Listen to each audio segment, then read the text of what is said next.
I am not intending to enter into polemics, into debate. You said, I said, you said. But I do want to set the record straight. What I'm referring about is what is the authentic Jewish belief as to who is or will be the righteous Mashiach. So, my friends, stay with us and we'll discuss it a little bit. But before that, we will all say thank you to God, to Almighty God, the one God, creator of the universe, who we owe him everything. So let us all say thank you to him by reciting chapter 100 of Tehillim. Mizmor lesoido, riu ladenu kol haaretz, iudu es adenu b'simcha. Boi lefanav birnana, duka adenu elim hu asanu v'lo anachnu amu v'tzoi marisoi. Boi yishor b'soido chatzorosei v'sila, hoide levachu shemoi. Kitoi v'adenu le'olam chazdoi v'yadoi v'odor emunasoi. And for that matter, let us also say it in English. As I said, Psalm 100. A psalm of thanksgiving. Let all the earth sing in jubilation to the Lord. Serve the Lord with joy. Come before him with exultation. Know that the Lord is God. He made us. He has made us, and we are his people and the sheep of his pasture. Enter his gates with gratitude, his courtyards with praise. Give thanks to him. Bless his name. For the Lord is good. His kindness is everlasting, and his faithfulness is for all generations. Now, obviously, let's give some tzedakah, some charity, for whatever good and righteous cause you have, as long as we keep on understanding that we must share, that we must give. So, back to the original introduction.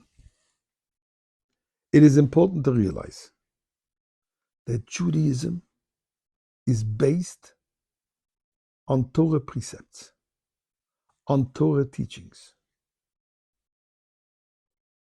Originally, the written law, which is often not clear.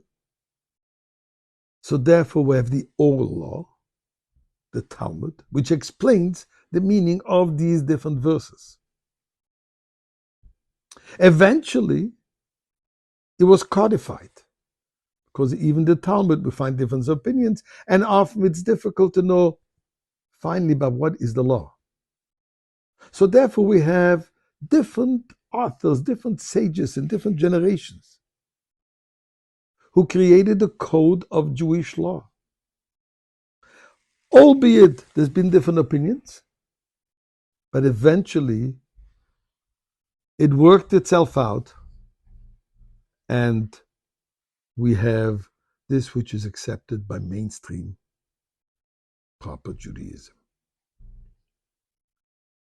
One of these authors is Rambam, Rabbeinu Moshe ben Maimon, known as also as Maimonides, whose opinions, some of them are disputed, but some of them are universally accepted. The fact that they're universally accepted means that this is the final authority.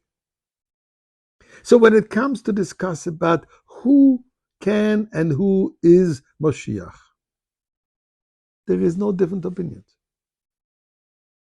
Rambam writes clearly, succinctly, about who is the one that can be considered the righteous Messiah. There is no diverging opinions. So therefore, his word is the last word on the subject. So let us see one of the things that he writes. And this is in the Laws of Kings and Wars, chapter 11, paragraph 4. V'im yamoid melech mi beis David. And if will arise a king of the house of David. So the Rambam says something very clearly. The person to be considered the righteous Mashiach, the righteous Messiah, has to be a descendant of the house of David.